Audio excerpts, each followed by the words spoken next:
अस्सलाम वालेकुम dear students, उम्मीद है आप खैरियत से होंगे और मैं ये भी उम्मीद करता हूँ कि आपने पिछले लेक्चर्स तैयार कर लिए होंगे। आज की इस क्लास में इंशाल्लाह हम ग्राफ ड्रॉ करना सीखेंगे, जिसमें ट्रिग्नोमेट्रिक फंक्शन भी होगा, लीनियर, उसके अलावा लॉगरिथमिक फंक्शन भी, और फिर ऐसे फंक्शन भी जिसमें हमें पैरामेट्रिक इक्वेशन दी हूँ, हम उनकी पैरामेट्रिक इक्वेशन से भी हम क्या करें, ग्राफ ड्रॉ कर सकते हैं। तो ये बहुत सिंपल टॉपिक है और इसमें आप देखेंगे कि आप बड़ी आसानी से आप ग्राफ ड्रॉ कर लेंगे। तो आइए जरा एक क्वेश्चन इसका देखते हैं। सबसे पहले क्वेश्चन नंबर 2 में कहा गया graph the curves that has the parametric equations x is equal to t, y is equal to t square and t is between -3 and 3 less than और इक्वल, यानी कि 3 और -3 इंक्लूड है उसमें, और 3 यहाँ t जो यहाँ पर है, t is a parameter. t यहाँ पे कोई पैरामीटर है, हमने क्या करना है, इसका ग्राफ ड्रॉ करना है। अच्छा देखिए, मैंने यहाँ पर t लिख दिया, x और y, तो हम कहाँ से स्टार्ट लेंगे, -3 से लेके +3 तक। तो मैं यहाँ पे लिख रहा हूँ -3, -2, -1, 0, 1, 2 एंड 3। ठीक है, यहाँ तक वैल्यूज पुट करें। अब यहाँ पे जब रखेंगे तो x is equal to t, तो ये सेम रहेगा। जब t के लिए तो ये भी कितना आ जाएगा, -3, -2, -1, 0, 1, 2, 3। यहाँ पर t स्क्वायर है, तो जब -3 पर स्क्वायर आएगा तो कितना आ जाएगा, माइनस रखेंगे तो ये आ जाएगा 9, ये आ जाएगा 4, 1, 0, 1, 4 एंड 9। तो ये हमने एक टेबल बना लिया। अब हम इसका ग्राफ ड्रॉ करते हैं। तो ग्राफ के लिए आप हॉरिजॉन्टल और वर्टिकल लाइंस ड्रॉ करें। ये हमारा एक्स एक्सिस है और ये वाई एक्सिस, और ये जो पॉइंट है ये क्या कहलाएगा, ओरिजिन, जिसको हम बोलेंगे 0। तो अब कोई भी एक सुटेबल स्केल ले लेते हैं। जैसे मैं कह रहा हूं कि let's suppose 1 big square is equal to 1 unit. ठीक है, ये दोनों के लिए मैंने लिया, एक्स एक्सिस के लिए भी और वाई एक्सिस के लिए भी। तो अब इसको मार्क कर देते हैं, ये आ जाएगा 1, 2, 3, बस ज्यादा जरूरत नहीं है, हमारे पास इतने ही पॉइंट्स हैं, 1, 2, 3। जबकि वाई एक्सिस हमारे पास पॉइंट कितने 9 तक के, तो इसको मैं तो 1, 2, 3, 4, 5, 6, 7, 8, 9। माइनस में नहीं तो नीचे लिखे, स्केच ड्रॉ करने की जरूरत नहीं है। x -3, तो y कितना आ जाएगा 9, x -3, तो -3 ये रहा, इसको मैं लिख भी देता हूँ, 1, 2, 3, -1, -2, -3, और ये आ जाएगा 1, 2, 3, 4, 5, 6, 7, 8 एंड 9। तो x -3, उसके ऊपर y की वैल्यू कितनी आ गई 9, तो -3 पे आ जाएगा 9, y 9 है, यहाँ से 9 और ये -3, तो ये वाला पॉइंट आ जाएगा -3 एंड 9।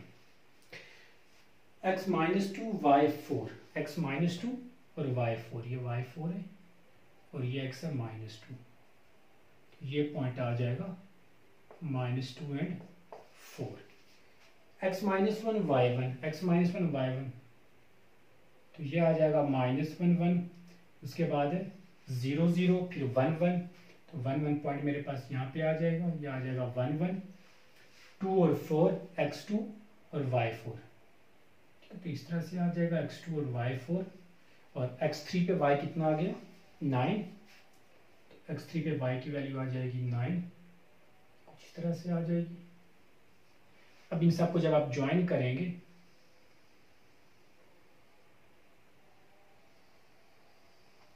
ठीक है, तो ये आप देखें तो ये कोई पैराबोला बन रहा है।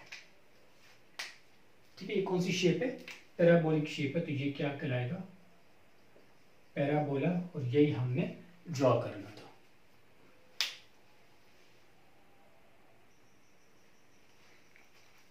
अच्छा, क्वेश्चन नंबर 3 देखें, इसका भी एक पार्ट देख लेते हैं।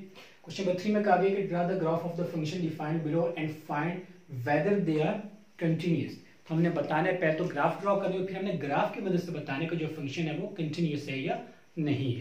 ठीक है, तो फंक्शन मेरे पास दिया हुआ है y is equal to x minus 1 if x less than 3 and y is equal to 2x plus 1 if x greater than और इक्वल टू 3। तो x और y की वैल्यूज मैंने लिख दी। तो लेस देन 3, जब x लेस देन 3 हो तो हम वैल्यूज कहाँ पुट करेंगे, इस फंक्शन में हम यहाँ पे वैल्यूज पुट करेंगे।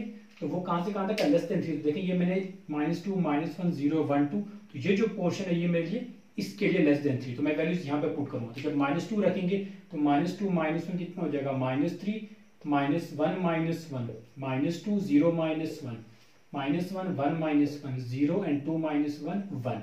तो मैंने ये पांचों वैल्यूज 1 बाय 1 यहाँ से पुट की, तो मेरे पास ये आंसर। अब बाय 3 जब इक्वल ग्रेटर देन 3 तो फंक्शन कहाँ पे आएगा, इसमें वैल्यूज पुट करेंगे। तो अब 3 का रखेंगे यहाँ पर, तो 2 3 6 प्लस 1 7, 4 पुट करें तो 2 4 8 प्लस 1 9, और जब 5 पुट करें तो 5 2 10 प्लस 1 11। ठीक, तो ये मेरे पास आ गई वैल्यूज। अब इन पॉइंट को हम ग्राफ ड्रॉ करते हैं। तो मैंने पहले ही आपके सामने ग्राफ बना लिया था। अब इसमें हम इसको वैल्यूज पुट करें, x -2 y -3, तो x -2 ये रहा और y -3 ये रहा, तो लेफ्ट साइड पे और डाउनवर्ड, तो ये वाला पॉइंट आ जाएगा x -2 y -3। फिर है x -1 y -2, तो x -1 ये रहा, y -2 ये रहा। ठीक है, तो ये वाला पॉइंट हो जाएगा x -2 y -1, x 0 y -1, x 0 y axis पे होंगे और 0 y -1। ये मेरे पास आ गया तीसरा पॉइंट। x1 y0, तो x1 ये रहा, तो y0 ये वाला पॉइंट आ जाएगा। x2 y1, x2 और y1 ये पॉइंट आ गया। x3 y7, x3 और y7, तो y7 ये रहा हमारे पास और x3 ये रहा। तो इसको जब आप लाइन ड्रॉ करेंगे तो ये आ गया 3 and 7, 4 and 9, x4 y9, x4 ये से चलेंगे और y9 ये रहा, तो ये पॉइंट आ जाएगा x4 y9, और x5 पे आ रहा है y11, तो x5 ये रहा और y11 ये रहा। ठीक है, अब जब आप इसका ग्राफ ड्रॉ करें तो ये मेरे पास लाइन ये आएगी, तो मैं इसको ब्लैक से ड्रॉ कर देता हूं। ठीक है, और उसके बाद हम यहां चलेंगे। अब अगर आप गौर करें तो ये जो हमारे पास है यहां से आगे ये हम यहां पे जा रहे हैं, तो ये जो पॉइंट है एक, ये हमारा ब्रेक पॉइंट है। ठीक है, ये कौन सा पॉइंट है, ये आ गया ब्रेक पॉइंट। इसका मतलब ये हुआ कि जो हमारा ग्राफ है वो कंटिन्यूस नहीं है, तो ये जो फंक्शन होगा ये क्या कराएगा, डिसकंटिन्यूस। तो यहां पे आप लिख सकते हैं कि as there is a break,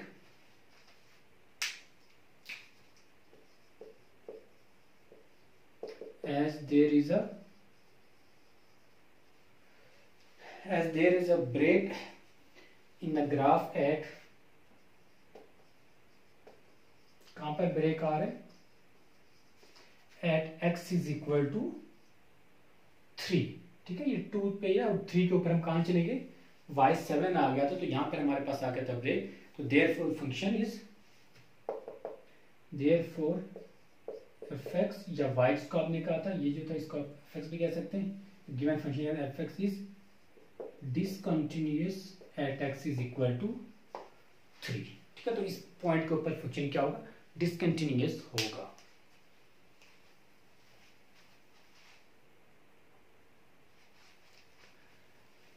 अच्छा, क्वेश्चन नंबर 4 में कहा गया find the graphical solution of the following equations. अब हम इक्वेशंस दिए, हमने उनका ग्राफिकल सॉल्यूशन मालूम करना है, इनका हमने उसका ग्राफ ड्रॉ करना है और फिर ग्राफ के ऊपर से हमने उसका सॉल्यूशन फाइंड आउट करना है।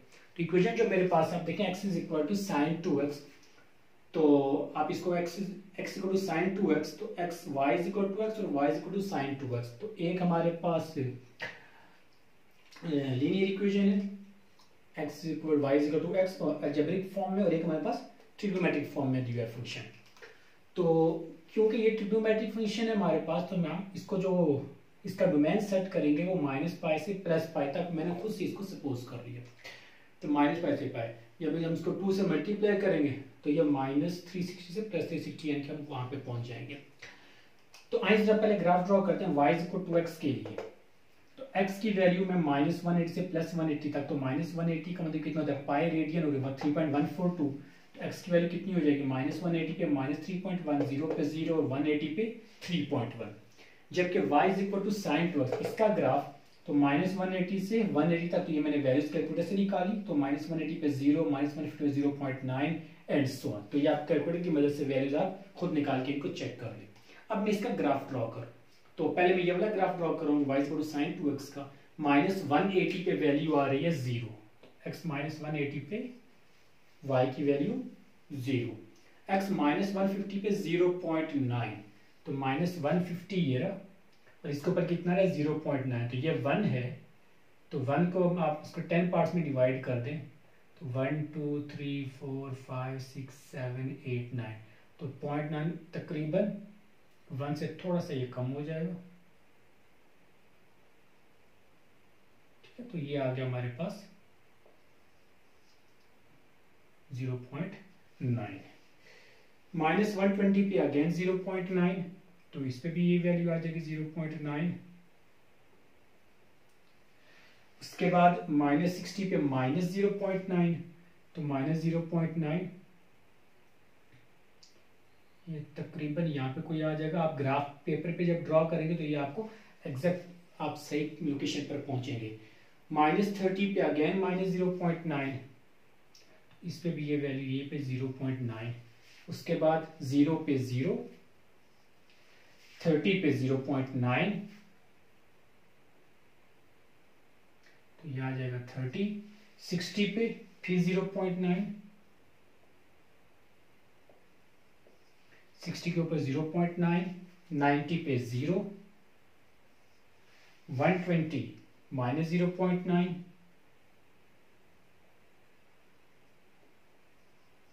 150 पे अगेन -0.9 और 180 पे 0। ठीक है, तो इसका जब आप इसको ज्वाइन करेंगे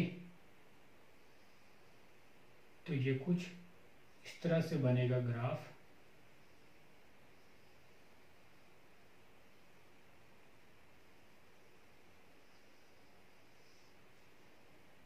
ठीक है, तो ये ग्राफ है किसका y = sin 2x का।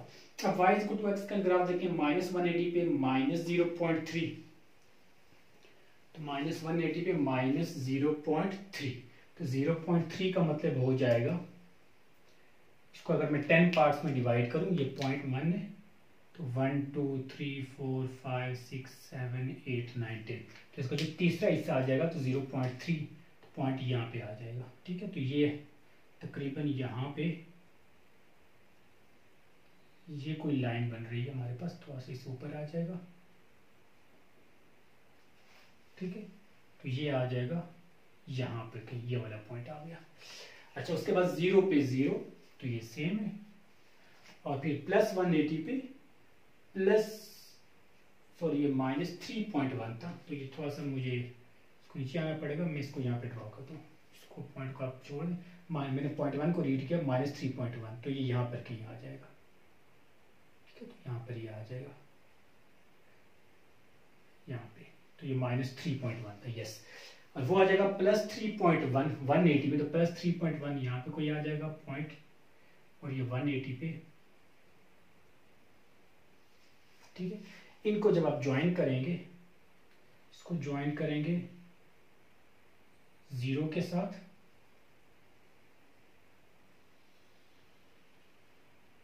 और 0 से ही होता हुआ ये जाएगा इसके ऊपर। ठीक है, तो ये हमारे पास दूसरा ग्राफ आ गया। अब देखिए, जो दोनों हमने ग्राफ ड्रॉ किए, एक ये वाला पॉइंट है जिसपे ये दोनों इंटरसेक्ट करें, जो क्या कहलाएगा 0, तो मैं इसका यहाँ पे सॉल्यूशन सेट लिख रहा हूँ साथ में 0। अच्छा, ये तकरीबन ये 60, तो 60 और ये 30, तो 60 है थोड़ा सा पीछे है 30, तो ये तकरीबन आप इसको 0.5 60 से 5 डिजिट आप इसको पीछे ले लीजिए, तकरीबन 55 आ रहा है। तो ये माइनस, और ये भी से देखें तो ये 60 से यहाँ पे 60 था, और 60 से थोड़ा सा पीछे है, तो तकरीबन 55 आप इसको कह सकते हैं। तो ये -55 डिग्री, 0 और +55 डिग्री, ये 3 पॉइंट हैं जिनके ऊपर दोनों लाइंस इंटरसेक्ट कर रही है और आप इनको रेडियन की फॉर्म में लिखने जाए तो इसको रेडियन में भी लिख सकते हैं। तो 55 डिग्री बन जाएगा तकरीबन 0.96, तो यह आ जाएगा -0.96, 0 + 0.96।